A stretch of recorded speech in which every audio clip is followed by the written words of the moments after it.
Hebrews chapter 4. Therefore, since the promise of entering his rest still stands, let us be careful that none of you be found to have fallen short of it. For we also have had the good news proclaimed to us, just as they did.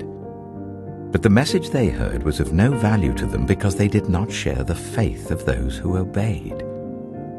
Now we who have believed enter that rest, just as God has said. So I declared on oath in my anger, they shall never enter my rest. And yet, his works have been finished since the creation of the world. For somewhere he has spoken about the seventh day in these words, on the seventh day God rested from all his works. And again in the passage above he says, they shall never enter my rest.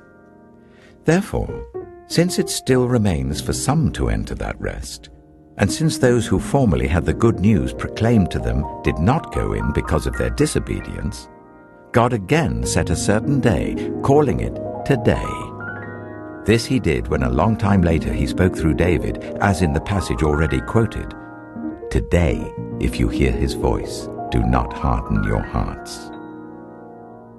For if Joshua had given them rest, God would not have spoken later about another day. There remains then a Sabbath rest for the people of God. For anyone who enters God's rest also rests from their works, just as God did from his. Let us therefore make every effort to enter that rest, so that no one will perish by following their example of disobedience. For the word of God is alive and active, sharper than any double-edged sword. It penetrates even to dividing soul and spirit, joints and marrow. It judges the thoughts and attitudes of the heart. Nothing in all creation is hidden from God's sight.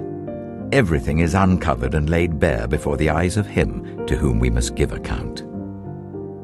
Therefore, since we have a great high priest who has ascended into heaven, Jesus, the Son of God, let us hold firmly to the faith we profess. For we do not have a high priest who is unable to feel sympathy for our weaknesses, but we have one who has been tempted in every way just as we are, yet he did not sin. Let us then approach God's throne of grace with confidence, so that we may receive mercy and find grace to help us in our time of need.